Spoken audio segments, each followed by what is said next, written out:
Hola, soy Licie Prospert, estudiante de la especialidad del Castellano y Literatura en la Universidad Pedagógica Experimental Libertador Núcleo Maracay, Rafael Alberto Escobar Lara.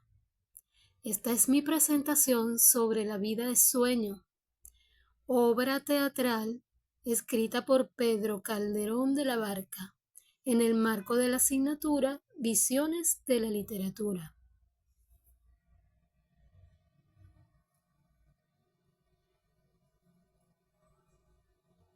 Comencemos. El contexto histórico literario de la obra. En principio, esta obra fue escrita durante el Barroco, que fue un periodo de la historia de la cultura en Occidente que abarcó el siglo XVII y principios del siglo XVIII, y marcó un cambio en la manera de concebir el arte, que tuvo impacto en numerosas áreas de la cultura y del saber, como las letras, la arquitectura, las bellas artes y la filosofía. El estilo barroco se destacó principalmente en las artes y se caracterizó por lo recargado, la expresión de las pasiones internas, la extravagancia, el detalle y el exceso de ornamento, y se vio en disciplinas como la poesía, la pintura y la escultura. Surgido en una época de tensiones tras la Reforma Protestante, la Contrarreforma y el auge de las monarquías absolutistas, el barroco se dio en Europa occidental y en algunas de sus colonias como Latinoamérica a partir del siglo XVII, tras el Renacimiento. Su origen, sin embargo, se remonta a Italia durante el periodo conocido como Seicento, y su nombre durante mucho tiempo fue empleado de manera despectiva para referir a algo recargado, caprichoso o engañoso. Luego del siglo XIX el término barroco se revalorizó y actualmente se emplea no solo para hacer alusión a este periodo, sino para nombrar cualquier manifestación artística que vaya en contra de los valores del clasicismo. Exaltó los valores de la religión y de la monarquía. Durante el Barroco se realzó la figura de la monarquía absoluta y la Iglesia Católica utilizó las diferentes expresiones artísticas como medio propagandístico frente a la amenaza del protestantismo. Así se construyeron grandes palacios, iglesias y catedrales que buscaban destacar la idea de lo nacional y de lo religioso. Sus obras eran ostentosas, recargadas, elegantes, odiaban el vacío.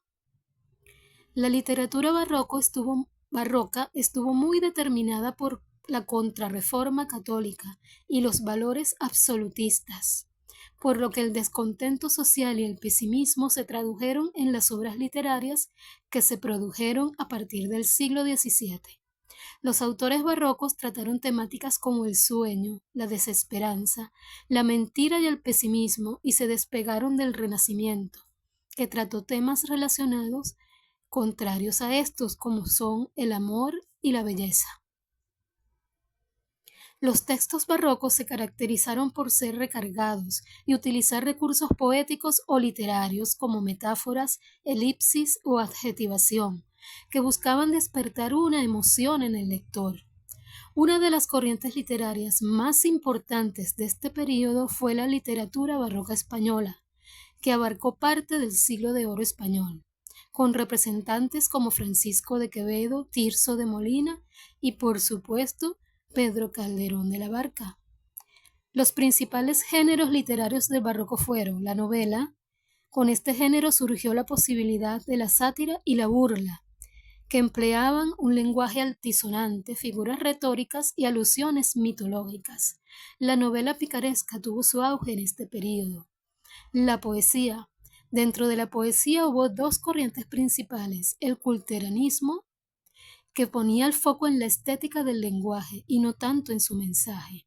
Su máximo exponente fue Luis de Góngora, y el conceptismo, que puso el foco en el vínculo entre palabras y conceptos. El teatro. Alcanzó en el barroco uno de sus puntos más altos, con comedias satíricas y autos sacramentales. A diferencia del Renacimiento, el barroco se caracteriza por la idea del desengaño y por el pesimismo, como ya dije. Las temáticas frecuentes en esta literatura son la vida como lucha, sueño o mentira, y la fugacidad de los hechos humanos, plasmadas en un estilo suntuoso y recargado. En ese entonces, debido a el absolutismo monárquico y el enfoque en cuando todavía la iglesia y el clero tenían tanto poder, había que pedir permiso y revisión al clero para publicar. Las imprentas estaban en sus manos. Por supuesto, no es la excepción Calderón de la Barca. Su obra La vida es sueño tuvo que pasar por las manos y la revisión del clero para poder ser publicada. Aquí podemos ver, por ejemplo, obras pictóricas del barroco, como esta que es de Pedro Pablo Rubens, Los horrores de la guerra. Aquí podemos ver cómo son obras recargadas, donde prácticamente no hay ningún espacio libre ni vacío. Todo está lleno, todo tiene alguna figura. Y aquí, en esta obra de Juan de Valdés Leal, cuyo título es Finis Gloriae Mundi, que significa el final de las glorias mundanas, podemos ver lo que al parecer es un papa, que sería el más alto miembro de la iglesia, como en vida tuvo esa gran gloria y ahora en muerte, pues simplemente está en estado de putrefacción. Es decir, esta obra subraya todas las características del barroco que acabo de mencionar, hasta el punto de que es bastante grotesca. La vanidad, la finitud de la vida y de las vanidades humanas, porque todos vamos a morir. También dentro del contexto histórico tenemos tanto la crisis económica, política, social y militar en España y el reinado de Felipe IV. Felipe IV fue un monarca que reinó entre los años de 1621 y 1665. El monarca fue un mecenas de las artes y las fiestas en la corte, promoviendo la creación literaria, artística y teatral. Intentó tener un carácter reformista su reinado. Afrontó una recesión económica con 4 bancarrotas de la Real Hacienda. La crisis económica, que también se dejó sentir en toda Europa, tuvo una mayor repercusión en España por los elevados costes financieros de la política exterior, que provocó una subida de impuestos, la retención de las remesas de metales preciosos de las Indias, la venta de juros y cargos públicos, revueltas contra el centralismo castellano, entre muchas otras. Se dice que en España en esa época había gran cantidad de mendigos y la pobreza era realmente extrema. Civilización versus barbarie. Esto es una gran parte del contexto también porque La vida sueño se escribe en una época donde el tema de la civilización versus la barbarie se encuentra presente como consecuencia del descubrimiento de América y el desarrollo de la colonización.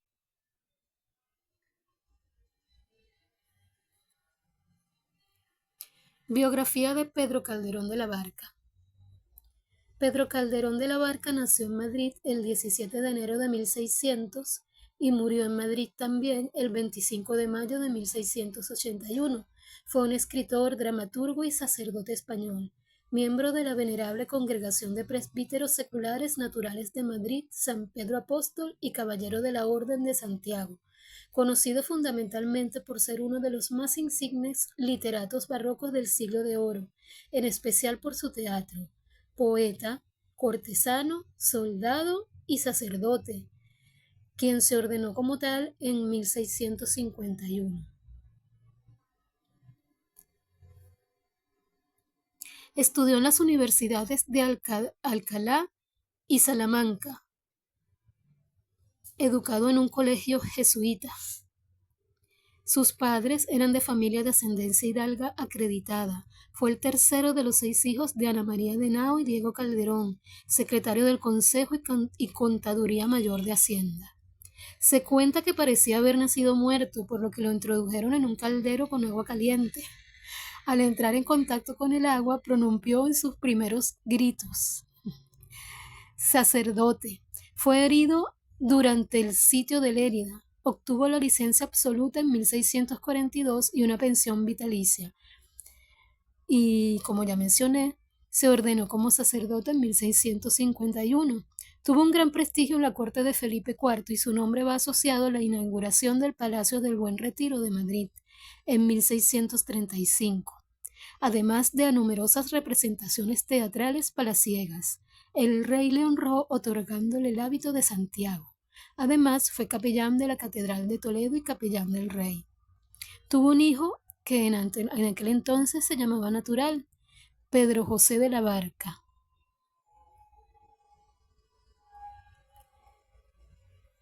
¿Sabías que sus restos desaparecieron? Después de 6 entierros y desentierros en diferentes ubicaciones, en 1936 sus restos se perdieron para siempre. En ese momento se encontraban en la iglesia de San Pedro Apóstol y no se sabe si se ocultaron en otro lugar de la iglesia para evitar saqueos.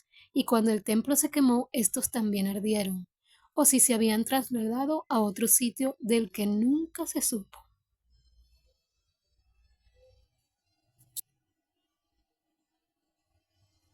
Sinopsis de la obra. La obra trata sobre Segismundo, el hijo del rey Basilio de Polonia, a quien se le profetizó que sería un gobernante cruel. Por esto, el rey lo encierra en una torre bajo el cuidado de Clotaldo. Más adelante, el rey prueba a Segismundo, dándole el trono por un día, pero su comportamiento confirma la profecía. Segismundo es devuelto a la torre y se le hace creer que todo fue un sueño. Al final, el pueblo lo proclama rey y esta vez gobierna con sabiduría.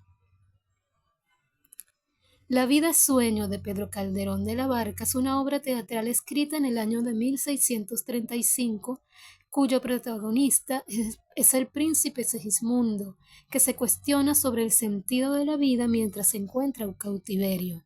Es una obra barroca caracterizada por las ideas filosóficas sobre la vida, el uso de la escenografía para contrastar ideas antagónicas y la importancia de la civilización sobre la barbarie. En este aspecto del uso de la escenografía es más que todo porque la mayor parte de la obra transcurre en 2 escenografías particulares, como son la torre donde se encuentra encerrado Segismundo y el palacio. Es decir, que se contrasta el encierro, la esclavitud del encierro, lo sombrío del encierro, y el palacio, la vida palaciega, la vida, si se pudiera decir, en su esplendor. Trata sobre la oposición y la dualidad entre el libre albedrío y la predestinación, así como entre la realidad y el sueño. El interés por estos temas se justifica ya que La vida sueño fue escrita en pleno contexto barroco.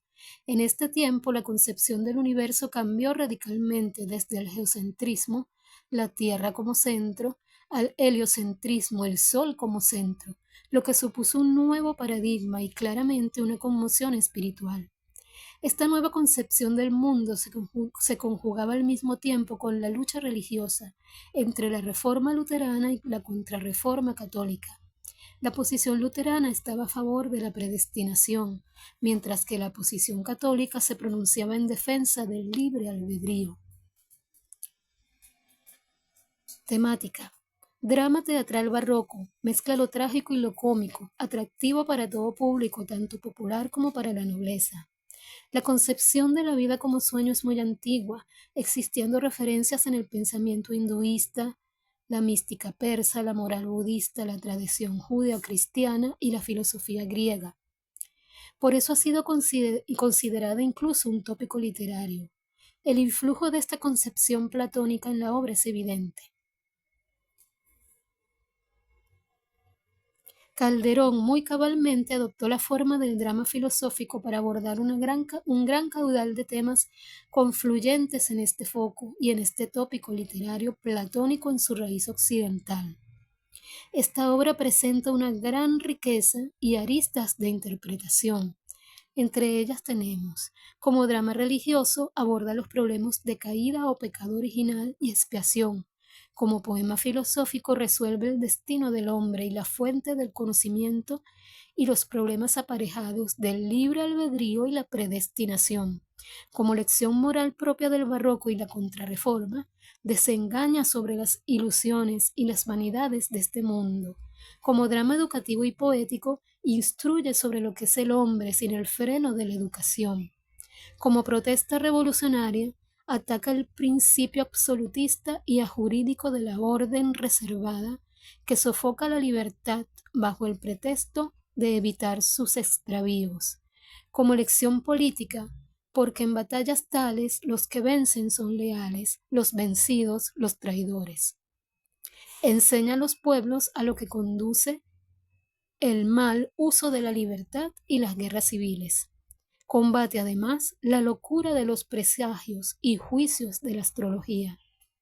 Describe los progresos que realiza el hombre y la humanidad entre desengaños y deseos. Prueba que las pasiones comprimidas por un ascetismo no libre, sino forzado, estallan con tanta más fuerza cuanto mayor es la represión. Desde un criterio psicoanalítico, expresa la superación o sublimación de los conflictos edípicos. Inspira la filosofía del solipsismo, que ha negado la realidad al mundo exterior. Entre tantas otras aristas que podemos ver en esta obra y analizarlas. Estructura de la obra. Se compone de 3 jornadas.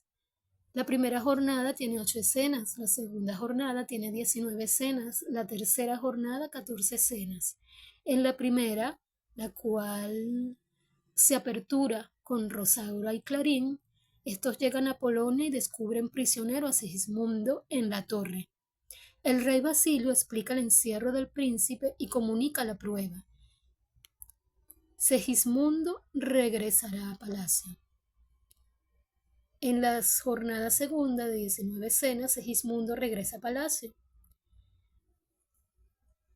Triángulo amoroso, Rosaura, Astolfo, Estrella, Astolfo. Astolfo reconoce a Rosaura y clímax en el conflicto amoroso. Los vaticinios de los horóscopos se confirman. Segismundo, en su primera entrada al palacio, al cual el rey lo hace llegar engañado, drogado, para que creyera que está en un sueño, Segismundo se muestra cruel y tiránico y por esa razón es retornado a la mazmorra. Y en la jornada 3 de 14 escenas, el pueblo, que ya estaba enterado de que tenía un príncipe, se levanta y libera a Segismundo. Rosaura exige a su padre venganza por su honor. Y la victoria de Segismundo, que pide perdón a los vencidos y repara las injusticias cometidas hasta donde puede, porque no podía reparar el hecho de haber lanzado a un sirviente por la ventana. Bueno, sin embargo, al final sí perdona a su padre, le perdona la vida, tanto a su padre como a Cleotaldo, que era el que lo cuidaba en la torre.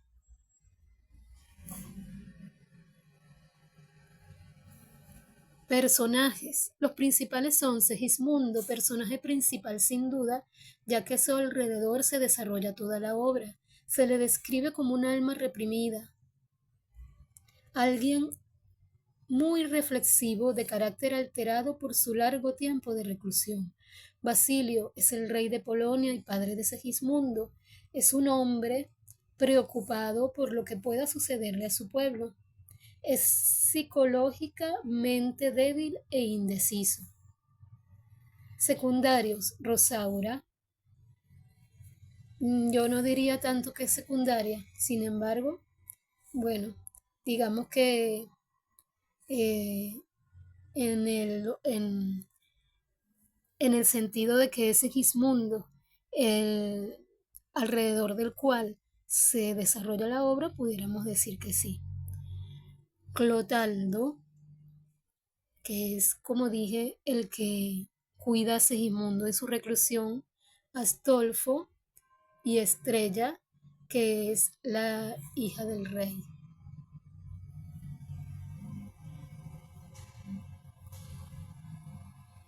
Papel de la mujer. Rosaura. Rosaura es un mensajero de esperanza. Representa a alguien que avanza hacia el futuro, negándose a aceptar la traición. Rosaura lucha por cambiar su destino, lucha por su futuro. Hay una transformación externa e interna en ella, al igual que en Segismundo. Mientras que Estrella es un personaje secundario cuya función dentro de la obra es menos relevante. Es usada por Astolfo, duque de Moscovia, como un medio para asegurar el trono. Hay una extrema, a mi parecer, hay una comparación extrema entre los personajes de Estrella y Rosaura, porque Estrella, y allí sí estoy de acuerdo en que es un personaje secundario, su comportamiento es bastante normativo. Ella se comporta y ella se comporta como se espera de ella, de su condición económica privilegiada y del hecho de ser una princesa, la hija del rey. Y en ese sentido es una mujer bastante tradicional, mientras que Rosaura es todo lo contrario. Rosaura es una mujer valiente, aguerrida, una mujer de armas tomar, una mujer proactiva que fue deshonrada por Astolfo y toma en sus propias manos el, el hecho de resarcirse. De hecho, su intención es matar a Astolfo y llega hasta el punto de vestirse de hombre, porque en aquel entonces los únicos que podían resarcir la pérdida del honor de una mujer eran justamente los hombres de su familia, ya sean el padre, hermano o esposo. Sin embargo, ella lo toma en sus propias manos y por esa razón llega allá. Entonces, incluso en la parte simbólica, el hecho de haberse vestido de hombre y el hecho de portar una espada, la espada en la Grecia antigua es símbolo de fuerza, de valentía, también es símbolo de poder. Por lo tanto, la figura como mujer de Rosaura se trata de una figura, digámoslo así, que es como una mujer eh, de aquellas que o es una figura literaria, una figura de la mujer, de aquellas que iban a marcar un precedente en la liberación de la mujer, por sus aspectos psicológicos, de mujer fuerte, decidida, proactiva y que se niega a aceptar el papel de víctima. Aspectos religiosos. Debido a la influencia religiosa que tuvo Calderón durante su educación, plantea estos problemas que surgieron en su tiempo. Uno de los más citados es el libre albedrío y la predestinación. El libre albedrío es que es sustentado por la Iglesia y la predestinación que es sustentado por los reformistas protestantes. Ambas tesis tienen apostura bíblica. La resolución de la tragedia indicaría, previsiblemente, la posición de Calderón a favor del credo contrarreformista, es decir, del libre albedrío, puesto que al final de la obra Segismundo se muestra magnánimo, noble, sensible, perdonador y le perdona la vida a su padre, a su cuidador y en teoría llega a ser un rey noble. Aquí tenemos una obra de Hyacinthe Rigaud, donde podemos ver nuevamente lo que es el arte barroco.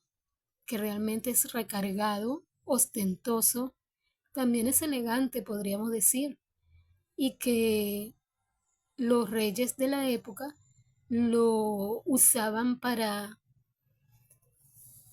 hacer propaganda de su poder. Trascendencia de la obra.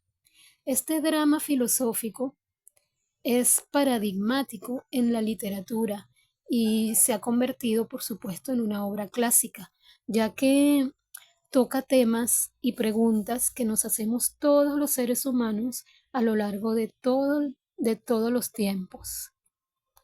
Si el hombre es bueno o malo, si el hombre es naturalmente nace noble o es lobo del hombre, si venimos a cumplir un destino del que no podemos escapar, o si tenemos libre albedrío y podemos cambiar y construir nuestra vida de acuerdo a nuestras propias decisiones. Esa entre muchas otras que ya he mencionado. Por lo tanto, se ha convertido entonces en una obra de referencia para todas las culturas en todos los tiempos. También nos ha dejado como legado uno de los poemas más hermosos, que como tal que es el soliloquio de Segismundo, La vida es sueño. Los invito seguramente todos nosotros lo hemos escuchado en alguna vez en nuestra vida. Los invito a volverlo a leer porque realmente es hermoso y no tiene caducidad. Este poema también me recuerda a mí personalmente a el Todo es vanidad de Eclesiastés de la Santa Biblia, que nos habla justamente de todo lo que se ha hablado hasta ahorita, que es de la finitud de la vida humana y de que todo lo que se hace, y ahí está el carácter pesimista de el punto de vista y la perspectiva pesimista del barroco, que todo lo que se hace, todas las glorias, todas las alegrías, los logros, todo es impermanente y todo es vanidad, porque al morir, pues simplemente todo se acaba. Bueno, con esta reflexión bastante trágica, les doy las gracias y he terminado con mi exposición sobre La vida es sueño de Pedro Calderón de la Barca.